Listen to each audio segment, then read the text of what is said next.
Perkenalkan, nama saya Dita Putrianti Wibowo. Saya Nila Sari. Saya Reni Indra Stuti. Saya Uray Giovanni. Saya Vinda.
Assalamualaikum warahmatullahi wabarakatuh. Di sini kelompok kami menggunakan media yang bernamakan amplop puisi.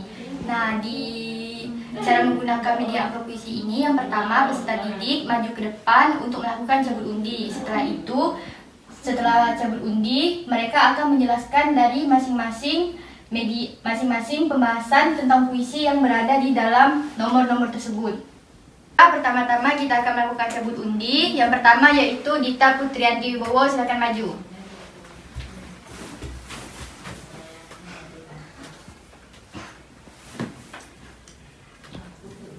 Tiga.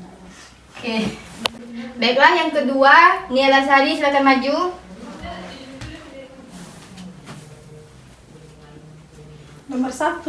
Baiklah, yang ketiga yaitu Reni Indri Astuti, dipersilakan maju. 2. Selanjutnya Uray Giovanni, dipersilakan maju.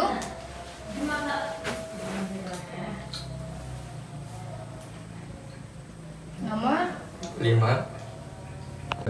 Baiklah, kepada yang mendapat undian nomor 1, dipersilakan maju. Saya, Bu. Oke, silakan maju Nila Sari.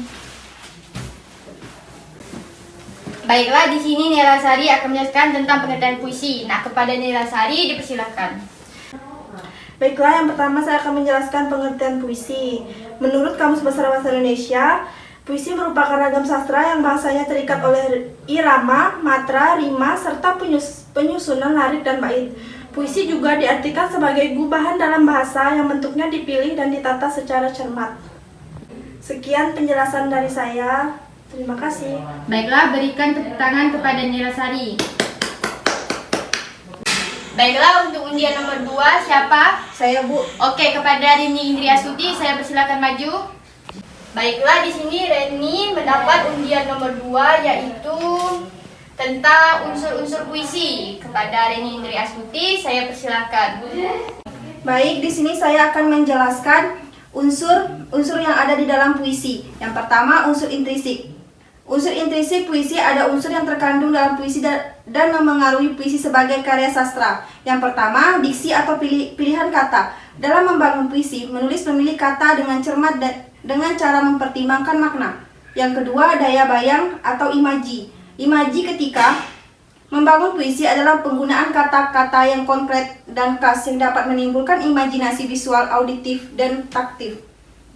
Yang ketiga, gaya bahasa atau majas.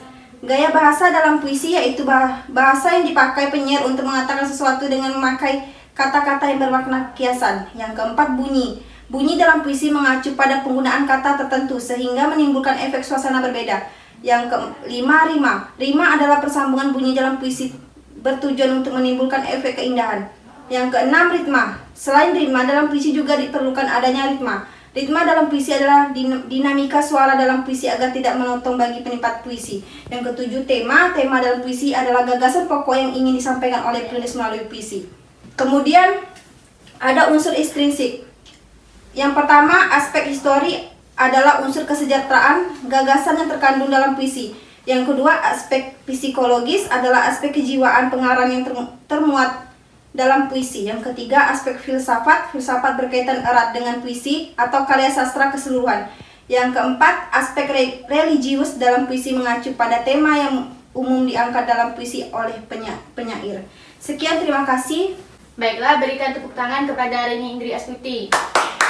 Selanjutnya yang mendapatkan undian nomor 3. Saya, Bu. Baik, kepada Dita Putrianti Wibowo dipersilakan maju. Nah, di sini Dita mendapatkan undian nomor 3, yaitu teknik membaca puisi. Baiklah, kepada Dita Putrianti Wibowo saya persilakan. Baik, di sini saya akan menjelaskan teknik membaca puisi. Yang pertama, memahami makna dan suasana yang terkandung dalam puisi. Yang kedua, pelafalan yang baik. Yang ketiga, gunakan intonasi yang tepat. Yang keempat, tekanan pada kata-kata dalam puisi. Yang kelima, tentukan penjedaan dalam puisi. 6. Gunakan mimik yang sesuai. 7. Gunakan gestur yang sesuai. 8. Hafalkan puisi. 9. Percaya diri. Baiklah, berikan tepuk tangan kepada Dita Putrianti Wibowo. Baiklah, selanjutnya yang mendapatkan undian nomor 5. Saya, Bu. Oke, kepada Uray Giovanni dipersilakan maju. Nah, di sini Uray Giovanni mendapatkan contoh membaca puisi. Baiklah, kepada Uray Giovanni saya persilakan. Nah, baik, di sini saya mendapat nomor 5, yaitu membaca puisi. Helaian dedaunan kala itu mulai berjatuhan. Ranting pohon tak bisa lagi bertahan. Bagaikan bunga kering yang ingin bermekaran, ditambah gelapnya langit yang tanpa cahaya keangatan. Hari di mana menyerah adalah hal utama. Gelap mata hampir menggema, naik pitam juga tak luput bersuara.